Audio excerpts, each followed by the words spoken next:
Hare Krishna. Hare Krishna. So we've realized if you don't get anything else out of these Bhagavatam readings, at least you get to have a laugh, you know. Okay, so we're in Russell Square. Yes. Famous place for Srila Prabhupada. It looks like we're photoshopped, does it look? It's really...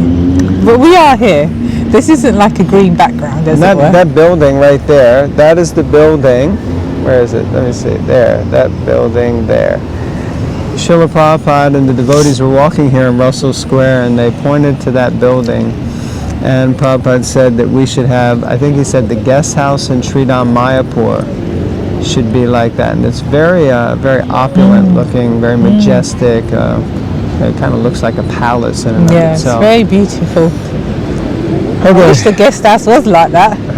Where are we? We're in Russell Square, but we're in the Canto 3, Chapter 23, Texts 4 and 5. Oh dear. Oh dear. Devahuti's lamentation. Om Namo Bhagavate Vasudevaya. Om Namo Bhagavate Vasudevaya. Om Namo Bhagavate Vasudevaya. We're in sync. Well, I don't know. Don't call us up for any choir Harmonies. classes. The daughter of Manu, who was fully devoted to her husband, looked upon him as greater ever than Providence. Thus, she expected great blessings from him. Having served him for a long time, she grew weak and emaciated due to her religious observances. Seeing her condition, Kardama, the foremost of celestial sages, was overcome with compassion and spoke to her in a voice choked with great love. Purport. The wife is expected 4 and 5. Okay, yeah, it went weird. The wife is expected to be of the same category as the husband. She must be prepared to follow the principles of the husband, and then there will be happy life.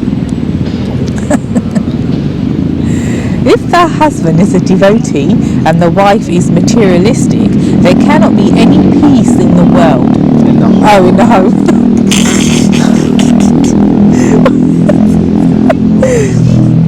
The wife must see the tendencies of the husband and must be prepared to follow him.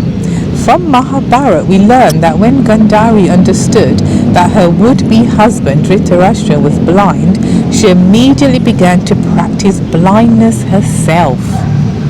That's deep.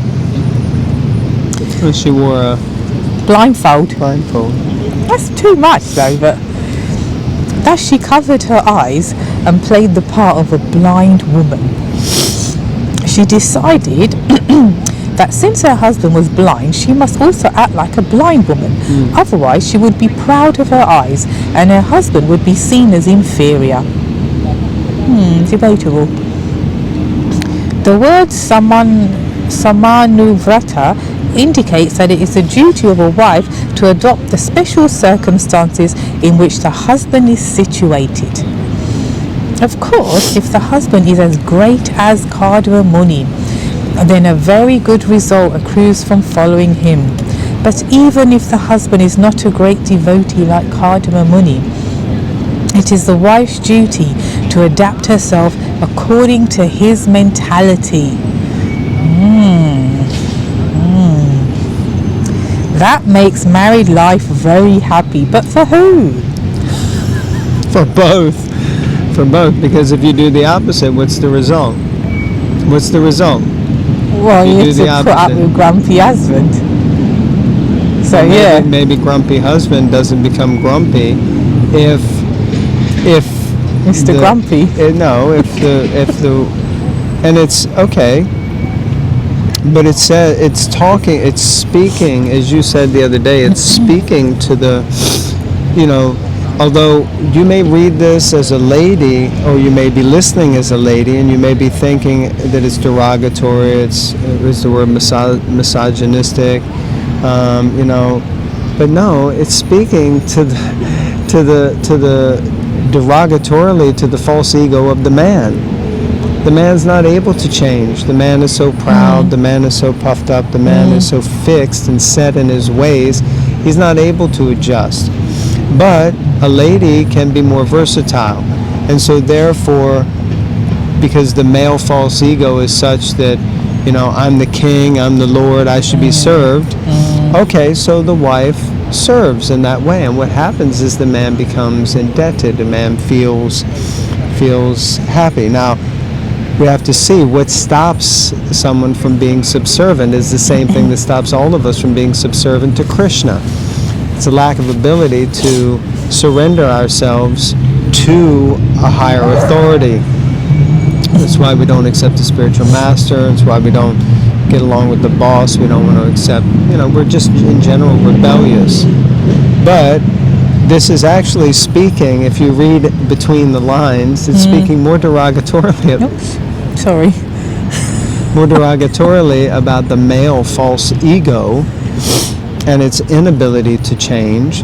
And it's also teaching the wife or the lady how to make the home situation happy by creating a happy situation with the husband. And I mean, not to sound awkward, but how to kind of manipulate the situation. Because women are manipulative. No, I'm just kidding. Because they should have the intelligence by which to know. You're supposed to say we do. Huh? We do. They do. Okay. Play-Doh. I don't know.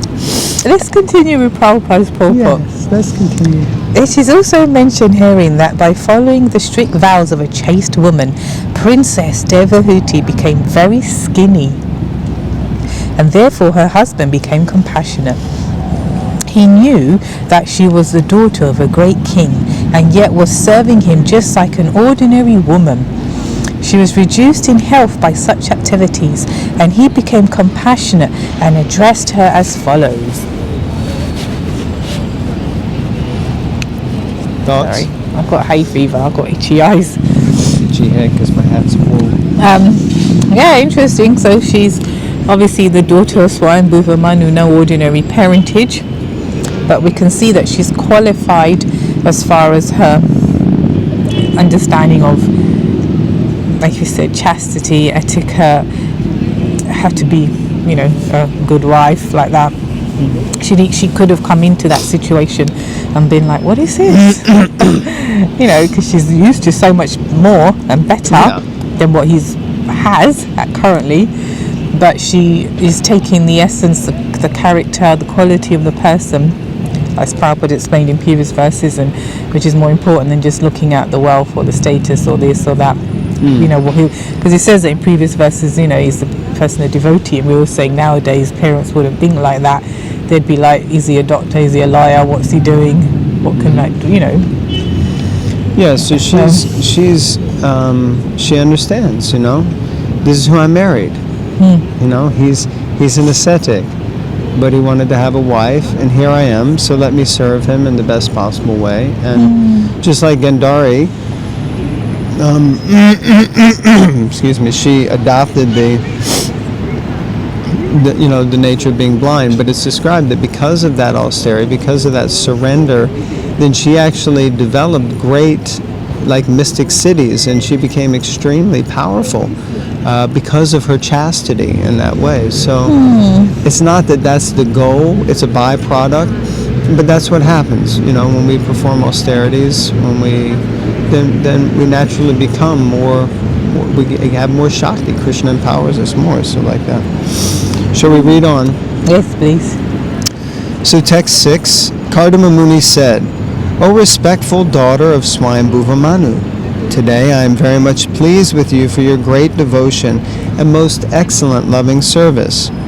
Since the body is so dear to embodied beings, I am astonished that you have neglected your own body to use it on my behalf. So now you see what's starting to happen is he's starting to recognize and notice. Appreciate. You've really sacrificed for me, you know. Krishna. It touches the heart. Yeah, it does. But it's not like she was like, oh wait mate, you see I'm doing something for you over here. Won't you pay attention? Not like that or anything. I wasn't referring to anyone in particular. Purport. It is indicated here that one's body is very dear. Confirmed. Yet Devahuti was so faithful to her husband that not only did she serve him with great devotion, service, and respect, but she did not even care for her own health. That is called selfless service. It appears that Devahuti had no sense pleasure, even with her husband. Otherwise, she would not have deteriorated in health. Acting to facilitate Kardama Muni's engagement in spiritual elevation, she continually assisted him, not caring for bodily comfort. It is the duty of a faithful and chaste wife to help her husband in every respect. I'll read that again.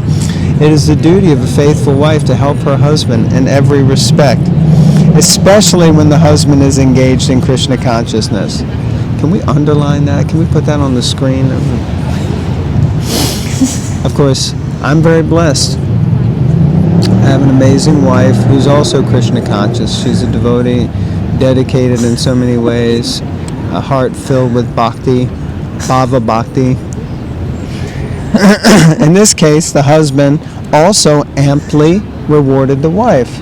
And yes, this is not to be expected by a woman who is the wife of an ordinary person. There you go. Because an exceptional person would have an exceptional wife. Right? In this case, I have an exceptional wife, and she's lumbered with a lump of stuff. So, any thoughts? I'm giving commentary as we go through. You are, yeah. So let's move on. Text 7. Kardama continued, I have achieved the blessings of the Lord in discharging my own religious life of austerity, meditation, and Krishna consciousness.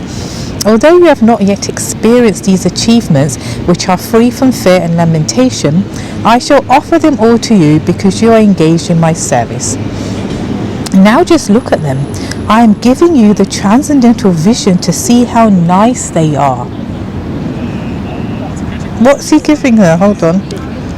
I have achieved, he's saying, I have achieved the blessings of the Lord in discharging my religious austerity, meditation, and Krishna consciousness. Although you have not yet experienced these achievements, he's achieved it, she hasn't experienced yet, which are free from fear and lamentation. I shall offer them all to you. So he's been benedicted because it does looks photoshopped. It does. It is beautiful. So because, of his austerity, he's made great advancement. And she hasn't experienced it yet, but he's now going to offer her the benediction of all of them. So now just look at them. I'm giving you the transcendental vision to see how nice they are. So she's getting the fruits of his endeavors in Krishna consciousness. Because she's faithfully served. Okay, purport. Devahuti engaged only in the service of Kardama Muni. She was not supposed to be so advanced in austerity, ecstasy, meditation, or Krishna consciousness, but imperceptibly she was sharing her husband's achievements, which she could neither see nor experience. Automatically, she achieved these graces of the Lord. So that's what she got in exchange for being so humble and chaste and serving her husband. Grace. We're all looking for grace. Yeah. What are the graces of the Lord? It is stated here that the graces of the Lord are abhai, free from fearfulness. Interesting. I just saw a quote the other day on Facebook, but by Radhanath Swami. It's really nice. I really liked it. It's simple. It said, "Where there is faith, there is no fear." I found that really deep. Very deep. In the material world, if someone accumulates $1 million, he is always full of fear because he's always thinking, what if the money is lost? But the benediction of the Lord, Bhagavat Prasad, is never to be lost. It is simply to be enjoyed. Interesting. There is no question of loss. One simply gains and enjoys gaining. Bhagavad Gita also confirms this. When one achieves the grace of the Lord, the result is that sarva dukkhani, all distresses are destroyed. When situated in the transcendental position, one is freed from the two kinds of material diseases, hankering and lamentation. This is also stated in the Bhagavad Gita. After devotional life begins, we can achieve the full result of love of God.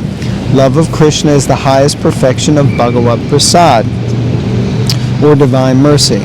This transcendental achievement is so greatly valuable that no material happiness can compare to it.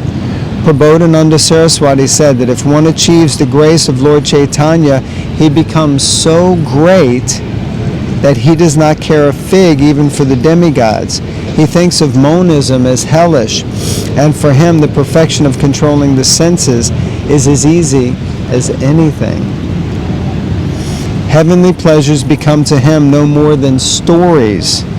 Actually, there is no comparison between material happiness and transcendental happiness. Wow. Carry on. Yeah. Next paragraph. So by the grace of Kardama Muni, devotee experienced actual realization simply by serving. We get a similar example in the life of Narada Muni. In his previous life, Narada was a maidservant's son, but his mother was engaged in the service of great devotees.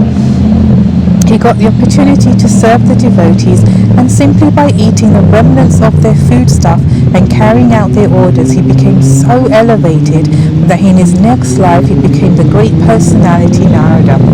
For spiritual achievement, the easiest path is to take shelter of a bona fide spiritual master and to serve him with heart and soul.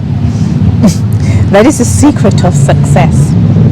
As stated by Vishwanath Chakravarti Thakur in his 8 stanzas of prayers to a spiritual master, Yashya Prasada Bhagavat Prasada, by serving or receiving the grace of the spiritual master, one receives the grace of the Supreme Lord. By serving her devotee husband Kardama Muni, Devahuti shared in his achievements. Similarly, a sincere disciple simply by serving a bona fide spiritual master can achieve all the mercy of the Lord and the spiritual master simultaneously. Powerful. So basically the comparison was being made there of the wife serving the husband, kind of in the mood of guru, being equal to serving the spiritual master. As a disciple serves the spiritual master, one's benefited. Yasha Prasade Bhagavat Prasada. Of course, that verse, that's there are different translations or understandings the way that's meant. But we get the mercy of the Lord by serving the spiritual master. It's getting dark now. It's getting dark and cold. Yeah, so we're going to go. Thank you very much for tuning in. Ananta Koti Vaishnava Vrinda ki, Jai. Grantaraj Srimad Bhagavatam ki Jai. Hare Krishna.